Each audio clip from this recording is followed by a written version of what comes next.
is Kevin Malt, and today we're drinking Maine's beer, Woods and Waters. It's a new IPA from them. I've never seen this before, found it the other day. We brewed this special IPA to commemorate the establishment of the Katahdin Woods and Waters National Monument. We incorporated Maine-grown barley and wheat, along with generous amounts of hops and flavors and aromas of pine, citrus, reminiscent of the outdoors. Cheers to Mother Nature and all she provides. It is some sort of ABV, not sure what it is, 6.2% ABV, and it was bottled on 5/1. Today is 5/12. We had a long drive today. Me and my lovely bride went up to see our mothers. They live about an hour away from us. Wish them a happy Mother's Day. And now we're going to have our reward, which is drink a little beer. As always, if you like the reviews, please subscribe. We're always looking for new friends. And go ahead and leave comments because we love talking about beer. And speaking of talking about beer, we just love Maine beer. I mean, they just do a kick-ass job on everything that they brew. Their lunch is one of my go-to beers. Don't get it a lot around here. You get it, but not a lot. But I just love it. It's drinkable. It's just so delicious without being over the top in any way, shape, or form. Take a quick look at it. We got a fairly pale yellow, fair amount of bubbles in it, a lot of carbonation streaming up through it. We've got a bright white head on it, maybe a finger and a half. It does seem to be fairly loose type, not a tight head, but fairly loose bubbles on it.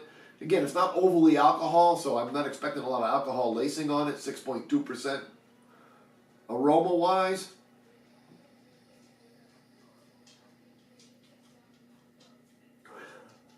you do get a little hint of that outdoors, almost a clean, fresh. Just a hint of pine,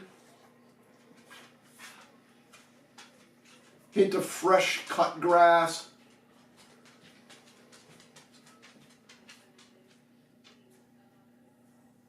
And a little bit of like bread, cracker. Let's go ahead and dive in and see what we got.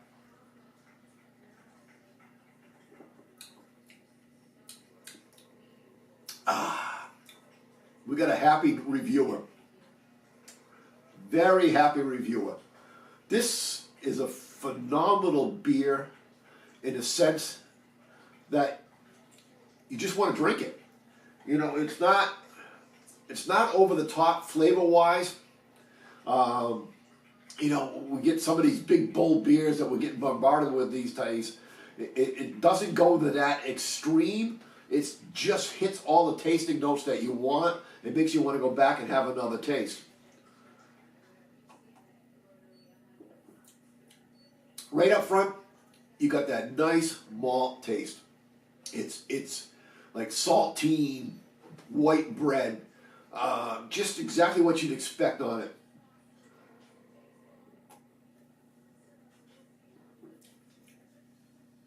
And then you get a little sweetness, almost like a little bit of orange juice, a little citrus.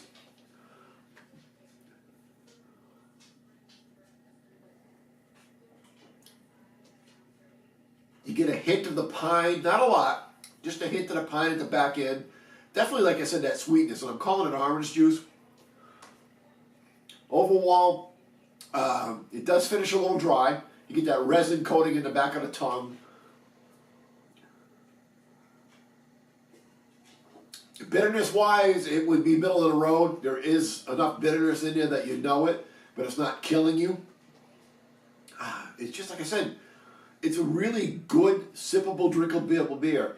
It's got enough flavor to keep you interested. It's not a macro lager where you're just drinking corn syrup. Yet, it's not over the top where you want to go crazy with it. I would call this more of a pale ale, even though they're calling it an India pale ale. To me, this really kind of hits the tasting notes I would expect more on a pale ale. Then again, who am I to tell them what they're doing? They make some of the best beer in the world, so. Very good. Very, very good. Hopefully you guys can get some of this and get a chance to try it. Score-wise, I'll give it a high B, 89 out of 100. Like I said, I'm singing the praises of it. I love it.